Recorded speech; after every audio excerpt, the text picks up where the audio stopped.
Ang sabi ni George Aguirre, may relasyon daw kayo. Totoo ba, Mrs. D? You don't have to answer that, ma'am.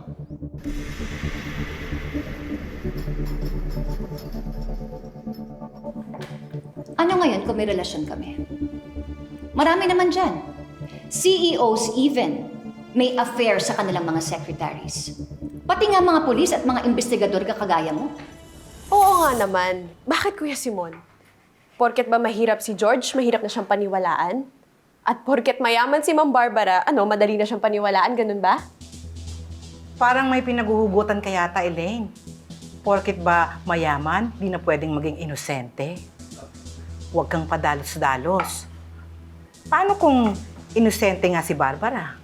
Eh di hindi siya makukulong. Makakauwi siya dito, makakatulog siya sa malambot na kama na may aircon. Pero kung guilty siya, good luck kung paano siya matutulog sa kulungan. This is not about me, Mrs. D. Detective, bakit ganun? Pag kayong mga lalaki ang nagkaka-affair, okay lang. It even boosts your masculinity. Pero kaming mga babae, kahit wala ng asawa, bakit big deal? That is not the point. Then what is your point, detective? Ang sabi ni George Aguirre, galit na galit ka sa kapatid mong si Alexander Sagrado.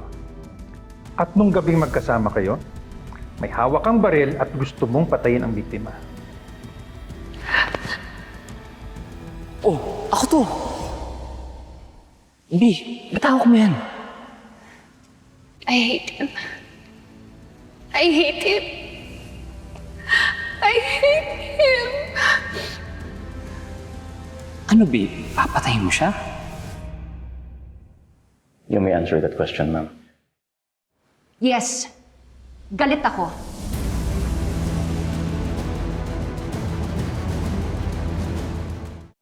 Yes, galit ako. He wanted me out of the country with my son. So, Jed, Mom will help you with your application to Harvard. Di ba, ate? And I didn't agree with him. I had my gun with me, pero hindi ko yun ginamit sa kanya. Ang sabi ni George, may pagkakataon ka para gawin yon. Pinaakyat mo siya ng kwarto mo, bumalik ka sa swimming pool kung nasaan, at the time, si Alexander Sagrado. Tama ba? Wait, are you insinuating na binalikan ko yung kapatid ko sa pool at binaril ko siya? Ma'am Barbara, please hold it. Pagkatapos, bumalik ka sa kwarto mo, kung saan naghihintay si George at nagtali kayo na parang walang nangyari? Hindi ko pinatay ang kapatid ko! Nagsisinungaling ang George na yan, and you are such a pervert! Detective, you have to understand that my client is in so much stress right now. At napakahirap para sa kanya para pagbintangan ninyo na pinatay niya ang sarili niyang kapatid. Ma'am, calm down.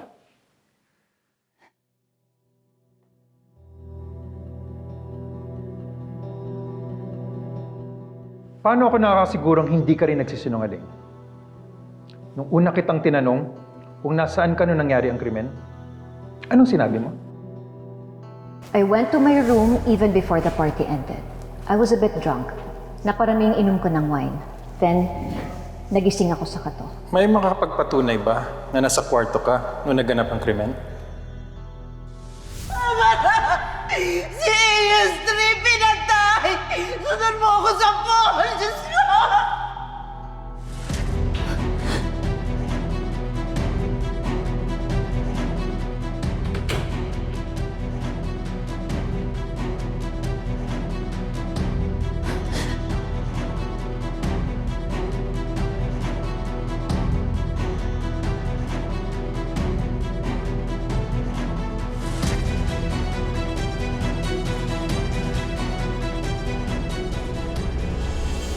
Sinabi ko yun to protect my affair.